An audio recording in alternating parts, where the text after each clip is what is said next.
Hi guys, Jonathan, the founder of Unsensible, and this is the episode number 333, where I'm going to react to a founder pitch.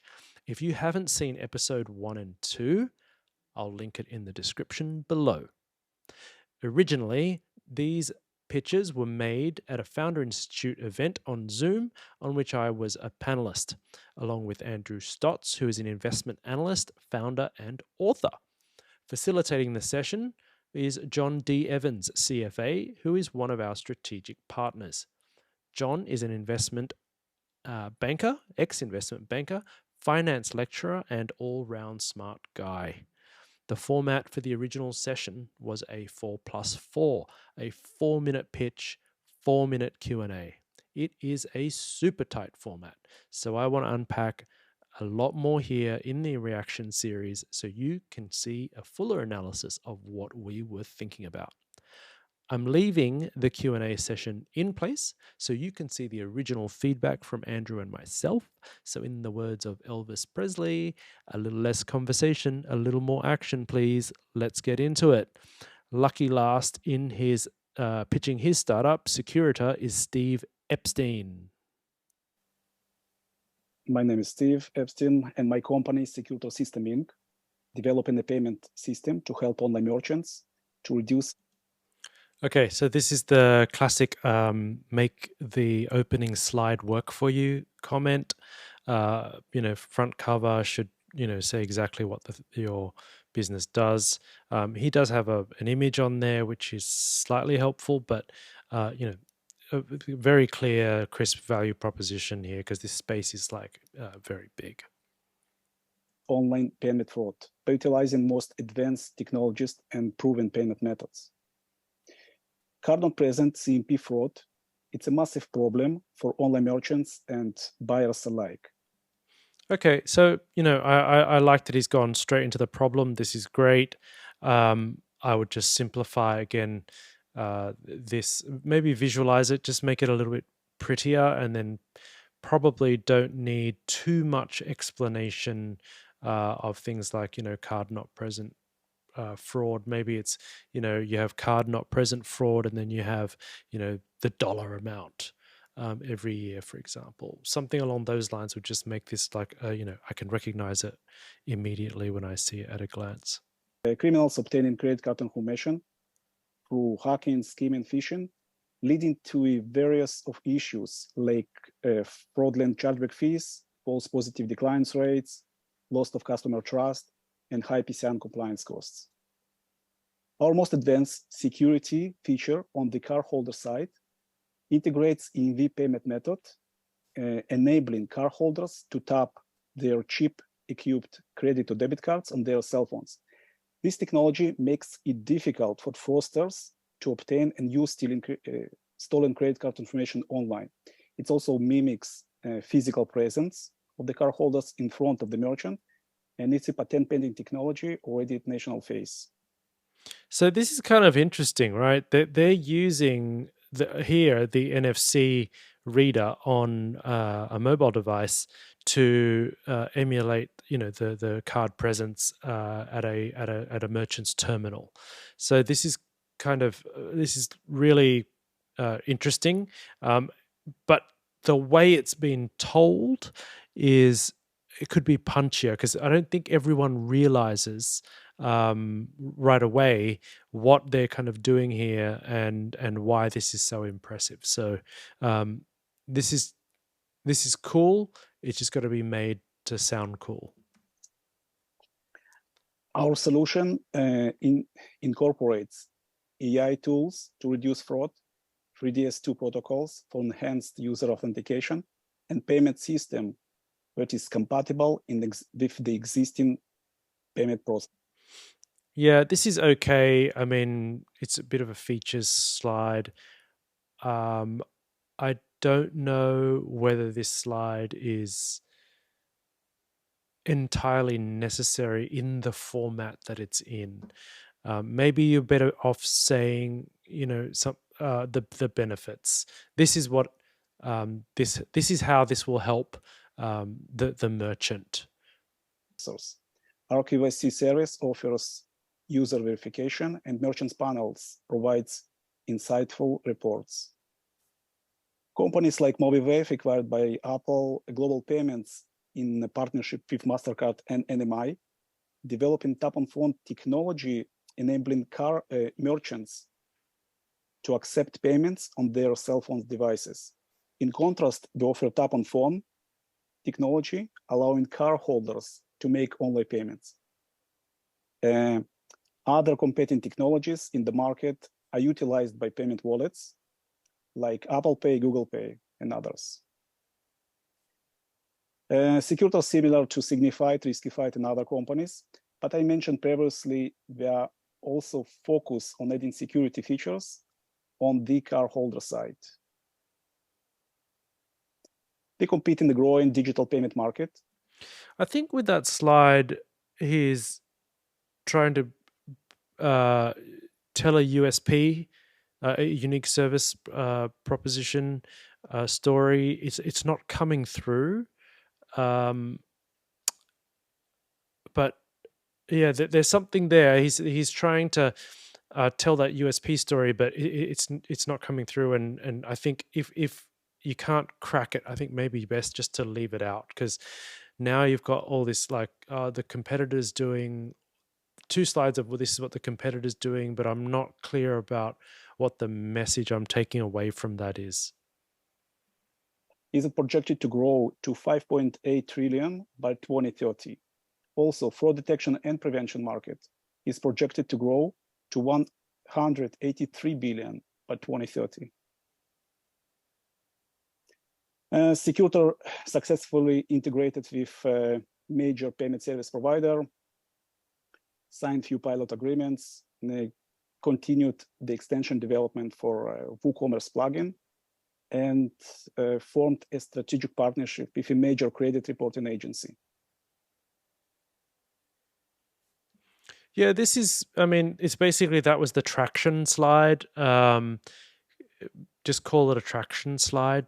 And then again, with my general comment with all these slides is they're very text heavy, and you know, a better visualization will, you know, benefit this deck a lot. We are seeking 1.5 million to help us to integrate with additional payment service providers, website builders, such as WordPress, currently in progress, launch our system, and finalize our tap-on-phone technology development. Overall, Securter presents a compelling opportunity to invest in disruptive payment system and addresses the critical issues of online payment fraud.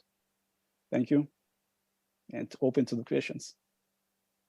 Thank you, Steve. So shall we go back and have Andrew kick off this time, or whoever is ready? I can do that.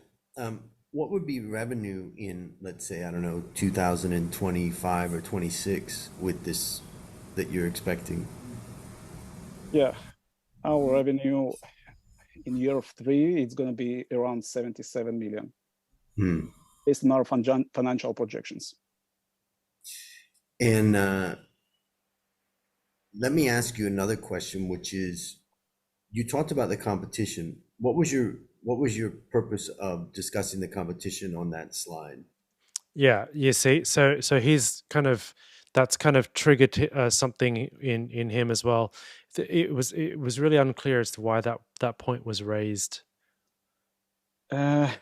Yes, competition.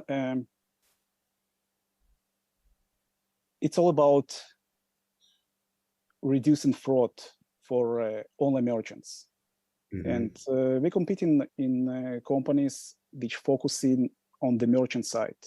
But as I mentioned, we add in security features on the cardholder side. So it's some kind of two-sided marketplace. And this technology introduced to the cardholder side in order to allow them to tap their credit debit card on the cell phone, it's going to give us very competitive advantage.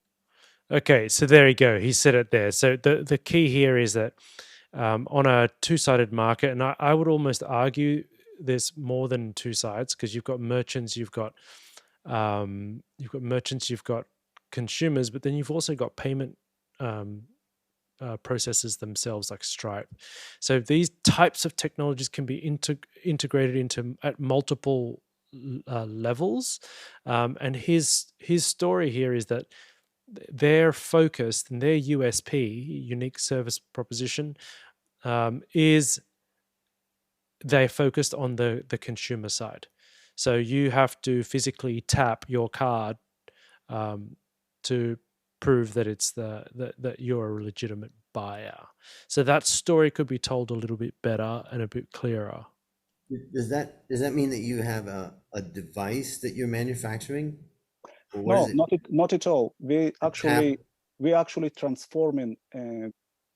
Okay, you see, so Andrew didn't catch that it was using the onboard iPhone or Android NFC reader. I think Steve's going to explain this now, but this is why it's really important that your visualizations are really clear, and then you're really simple in your terms that you use, because different people will receive what you say and what you show in different ways. The cardholder's cell phone, any cell phones, into card readers. Okay. So anyone just can use as regular for in-store transaction, tap credit debit card on the cell phone, no need to input any credit card details, Okay. only PIN code, that's it. Okay. Okay. Jonathan? Yeah, I thought, like, it took me a moment to kind of understand exactly what you were doing, but it seems interesting to me. How will you? So you've got two sides of the coin. You've got a value proposition for consumers, and you've got a value proposition for merchants, I guess. How will you sell this? Yes. Why will I want to buy this? Yeah, it's a good question. First of all, for consumers, cardholders, it's going to be free of use. But our go-to-market strategy, it's going to be, we're going to start with the merchant side. We're going to create this merchant base, because we are providing, our core system providing all the tools for the merchants in order to reduce fraud. AI tools, 3DS protocols, etc., etc. And then they're going to gradually introduce our security feature to the cardholder side via car brands or other partners. So with this feature, it's going to give us even more competitive advantage. And this is our strategy to introduce our technology. So it will be sold. So will it be sold to the merchant as a software as a service, or is it a transaction fee, or how does that look? Yeah, it's going to be a fee per transaction, and based on our market search, we're going to charge very competitive fees per transaction. So the merchant's going to pay and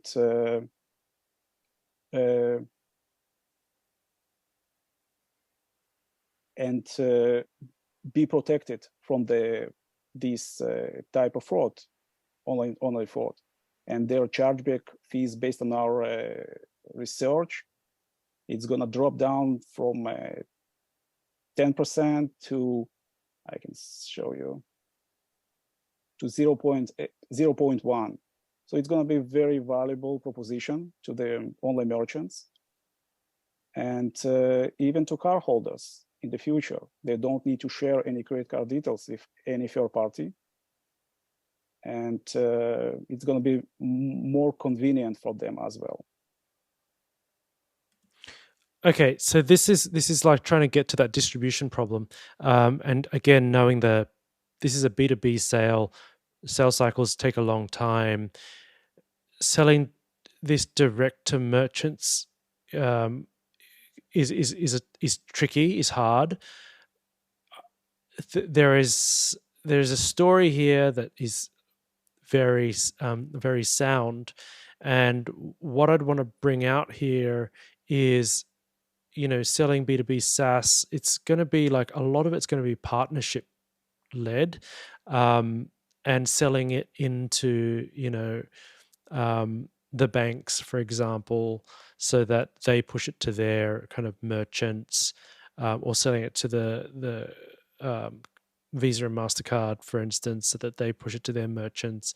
Otherwise, it's a very long, like going out and acquiring merchants individually is tricky. And if you looked at the last episode, securing a partnership like Wall ID was trying to secure partnerships with Shopify to kind of implement it at the Shopify payment point, that's a little bit easier, I think, because you're just dealing with one partner there who has a lot access to a lot of merchants. So that type of distribution strategy, I think, would be interesting to explore here to make Steve's life a bit easier. Okay, so it's the merchant, not the payment processor. Yeah, it's a merchant. Okay. Why don't we summarize our thoughts now? Do you want to go first, Andrew? Yeah, but I would like if you can keep that screen up, just because I got some thoughts on it, Steve.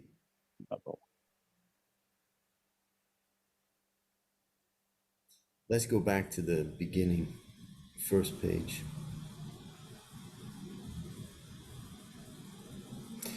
The first thing is that I didn't capture the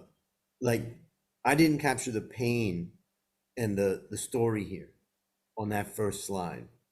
And if it doesn't come out on that first slide, then you could argue that you don't even need that to say.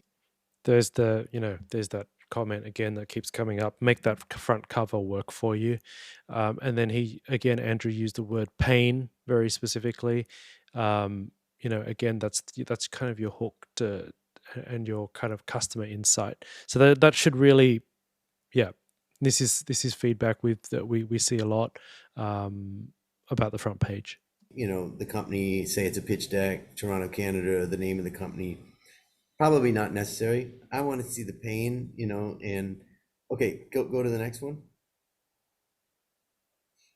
I liked your definition of the problem. I'm constantly trying to reduce words. Okay. And so I'm just thinking of. Yeah, so very similar feedback to what I had. The slide is very wordy. About there's three problems here. There's three problems here. Boom, boom, boom. And maybe the words are below the statement of problem one, problem two, problem three.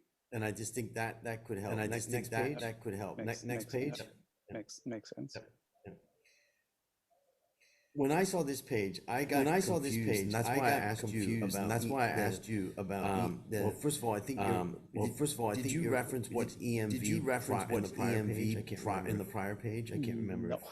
Okay, so if you first reference to it, you should spell it out what it is, because there'll be guys like me that don't know what that means. There'll be guys like me that don't know what that means. It's a method developed by Europay, MasterCard, and Visa. So okay, so and. So make guys like me seem smart. Like, I know what that means. And then the picture that I saw there. This is one of the reasons why I asked you about tap. Is it a tap device? Because I saw that globe, and I started to read and try to understand. And I had a picture like there was a device. I had a picture like there was a device tapping. I agree. It's actually a cell phone. Actually, it's a cell phone. So you see, like, visualizations are actually tricky, and if you've not got,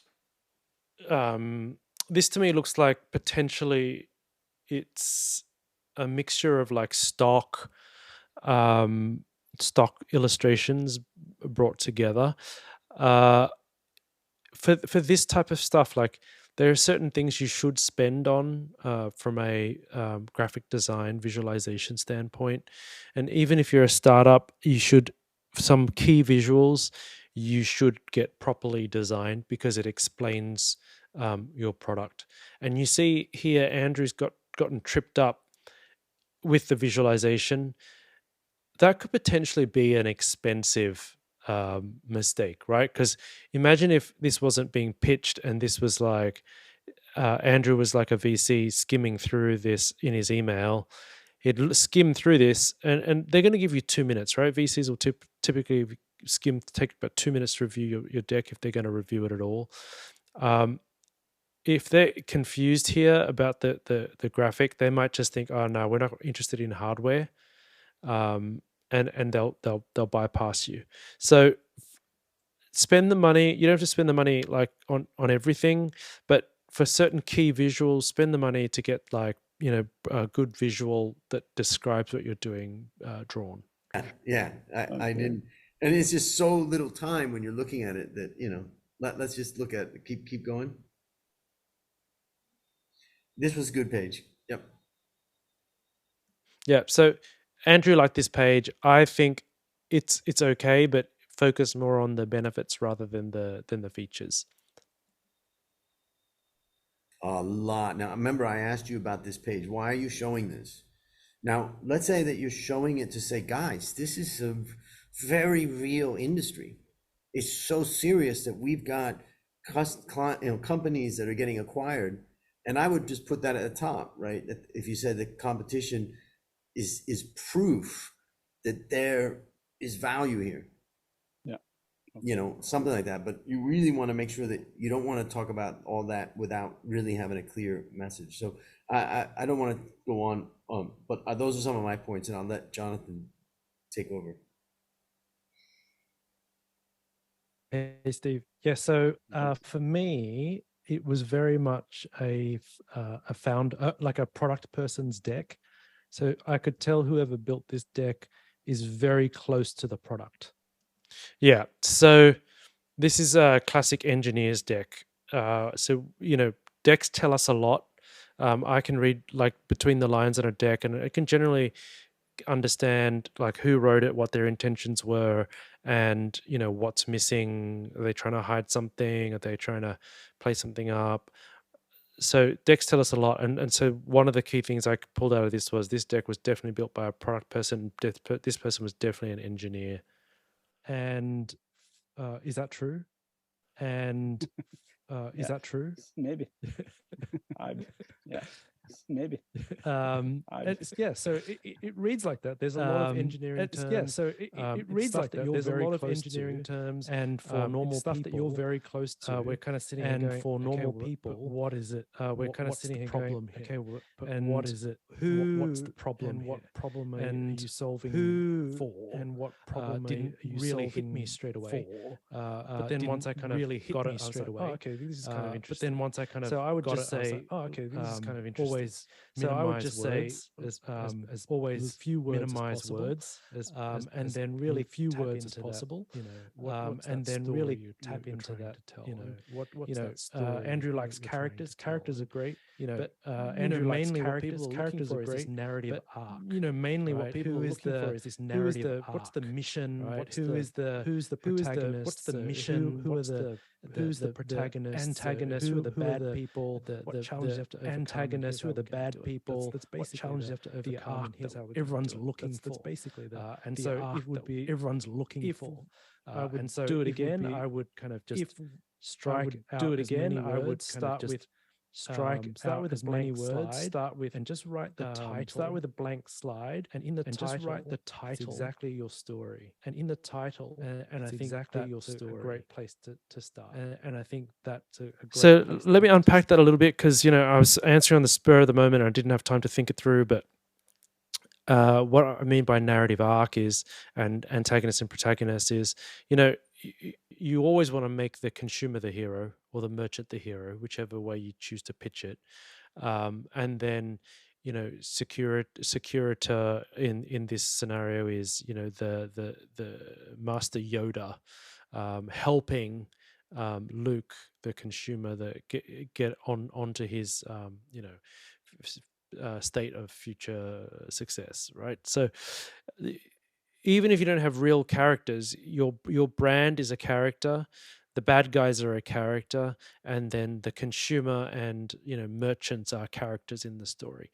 So you should always have an arc where you have these characters going on this mission, and Securter's mission and goal is to help the consumer live a fraud-free, better existence with their credit card. So you can get into a lot of detail on this. There's a lot of research done around this, but I just wanted to clarify for our purposes here what I meant by that.